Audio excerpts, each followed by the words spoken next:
Well, hello everybody. It is 4:05 and I am looking at an empty house, which I'm not going to be discouraged. Maybe that just means everybody is comfortable with GoGuardian and is using it effectively in their classrooms. But I'm going to go ahead and make this recording for the people who weren't able to make it, or if in the future people may need this kind of help. So let's go ahead and get started.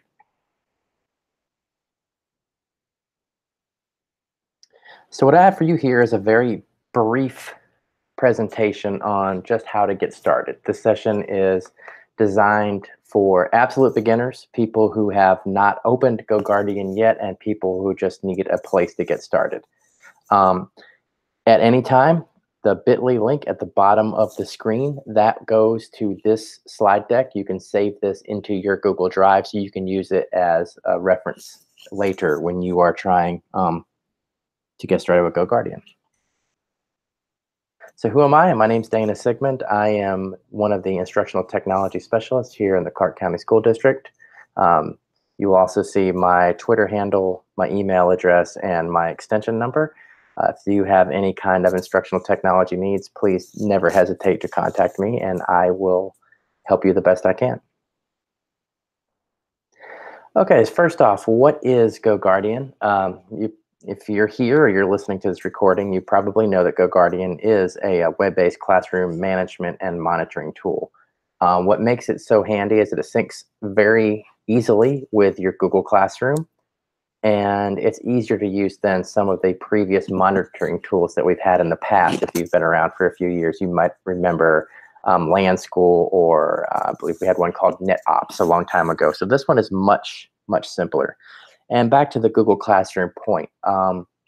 It syncs with Google Classroom. You will have automated Google Classrooms created from your campus rosters. That doesn't mean you have to actively be using Google Classroom to use GoGuardian effectively. That's just where your roster comes from. Again, this is not LandSchool. LandSchool was unpopular with a lot of people, so I threw this slide in here. So for people who were concerned that it may be like LandSchool, I find GoGuardian to be quite different, and like I said earlier, much simpler. So if you don't go any farther than this slide, you're probably going to do okay, because all of these materials, these links, are to what I use to make this presentation, and this is pretty much where I've learned everything I needed to know about GoGuardian. So if you see the first one, the GoGuardian Help Center, that link is always helpful. There's a very well-indexed page full of articles and help materials for using GoGuardian. Getting started with GoGuardian, the second link, this is a quick video course. It walks you through setting up your class and gives you some things to practice your first times through.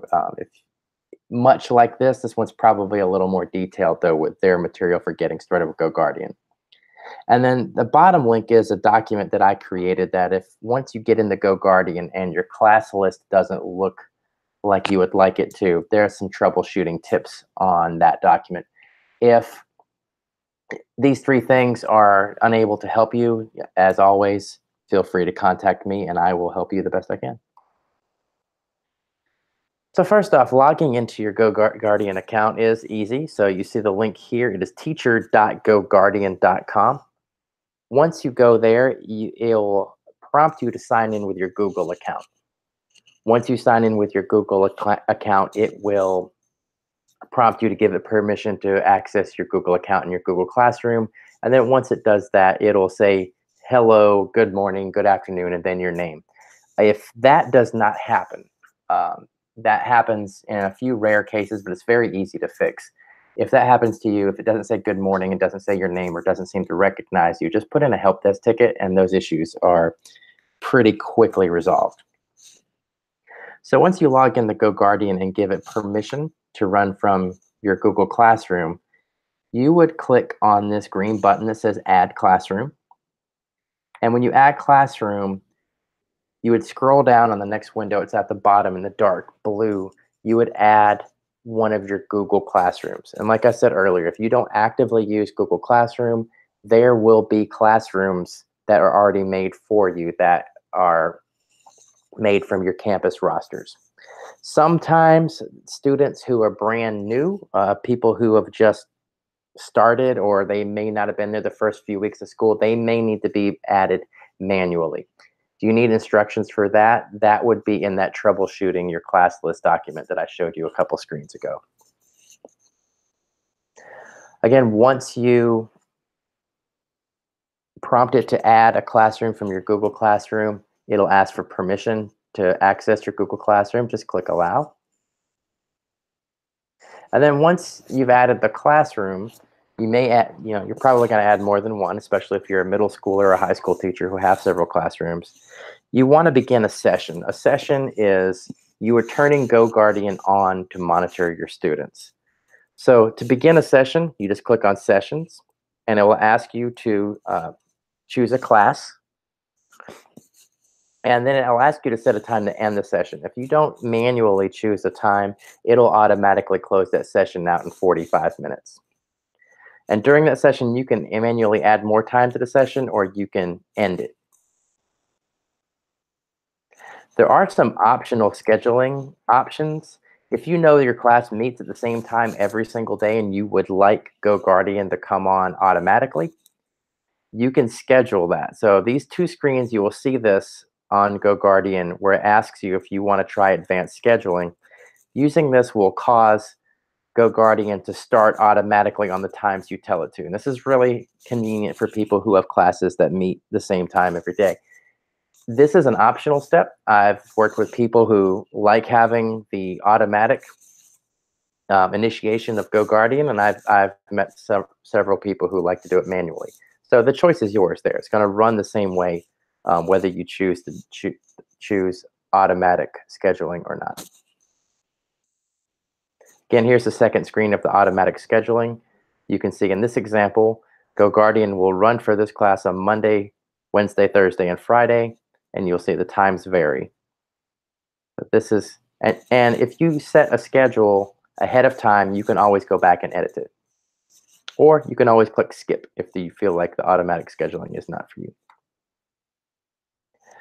Okay, so on this next screen, I'm showing you, there's a video loop that shows you what your class will look like once you begin the session. So you'll see there are several students who are not logged in.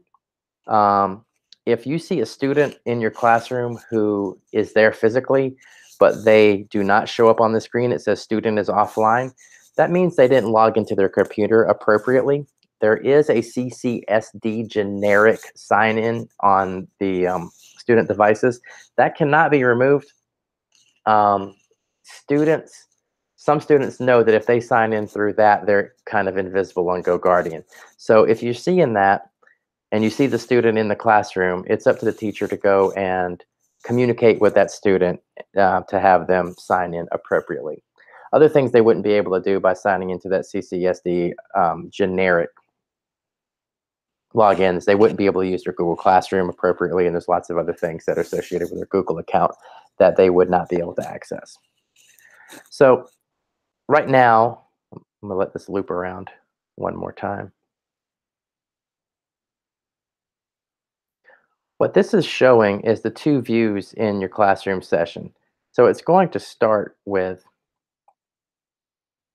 the screen session. So we can see what these students are working on. We can see how many tabs they have open. But you'll also see this little button at the top. Once I click that, the four big commands come up. And those are open tab, lock screen, unlock screen, and exclude. The first three are you're going to use those a lot more commonly than the last one. If you would like to do and execute a command for the entire class, you would click the all. This is the second. If you click over here, you can toggle between timelines and screens. In timelines, it shows you not only what students are working on currently, but it shows you where they've been. So that's also a handy tool when using GoGuardian in your classroom.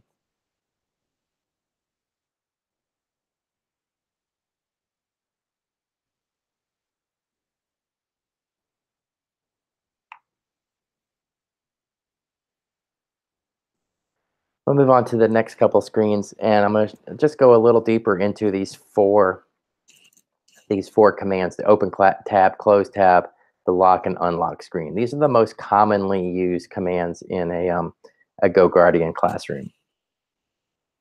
So if you click the little box next to the student's name, or you click all for the entire class, and you choose open tab, this is used to open a web address on your students' computers. So if you start a class and you want your students all to go to the same website, and you don't want to wait for them all to physically type it, or you know some students might not be following directions as quickly, you can click open tab and type in the web address yourself, and it will send them to the web address that you've typed in.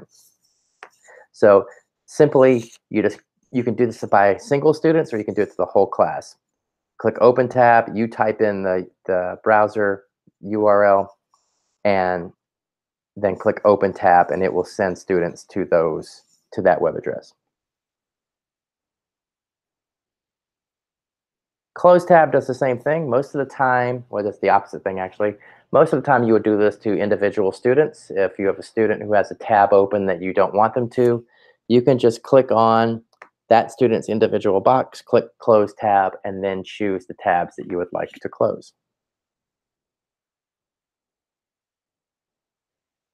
Lock screen, this is, just what it sounds like. You can lock the entire class or singular students. Most of the time I see this used when students are working productively and the teacher would like to give them some additional directions, and the teacher would like the students to divert their attention from their screens back to the front of the room where their teacher is. So the simple process for that would be to click the all button, which selects all the students, click lock screen. GoGuardian even gives you a message that you can type in, something like, hey, please give me your attention, or eyes up front. It'll lock the student screens. They will look up. You can give them their directions. And then right next to the lock screen is the unlock screen. That just turns them back loose again. That, simply put, is the very, very simple starting functions on GoGuardian.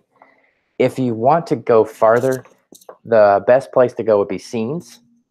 Scenes are collections of rules that you can set for certain times during your instruction, where you can build a scene that says, I want these things blocked, I want these things allowed. You can limit the number of tabs students have open.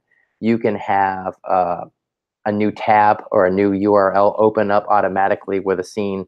It's just a tiny bit more complex, but it's not difficult at all. If you're interested, once you get started with GoGuardian, to begin building some scenes and using those with your class, this link gives you very good directions on how to do that. And then this classroom management tips and tricks, this link just showed up just a week or two ago, or just some new functions in GoGuardians that are a little bit more than beginner level stuff. So once you're comfortable with those easy 4 commands, those easy 4 functions with GoGuardian, these are a couple places where you might go. Now that you've heard more about it, I'm gonna back up really quick to the screen again. You'll see here your students, you'll see the teacher in a moment. We'll click one of the boxes. When the teacher clicks the box for this one student, you see there are the commands that pop up. Just a moment, the teacher is going to choose to go from screen view to timeline view. Once the teacher does this, you see the same students, but you see these timelines begin to grow. This is showing not only where the students are currently, but where they've been.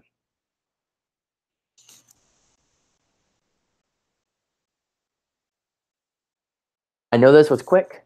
This being quick was part of the concept of this training.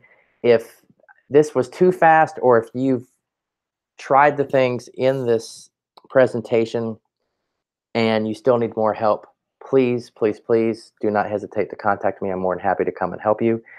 If you attended this session live, or you've watched this recording, I would appreciate it briefly if you fill out this short online training feedback form to let me know how well this session has met your expectations. And certainly if it hasn't, that's something I certainly need to know. Go back to my contact information real quick.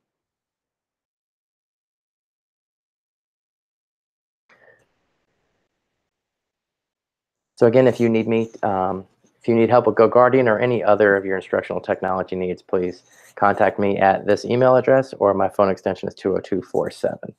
I hope this was helpful, and I wish you the best of luck in your beginnings with GoGuardian.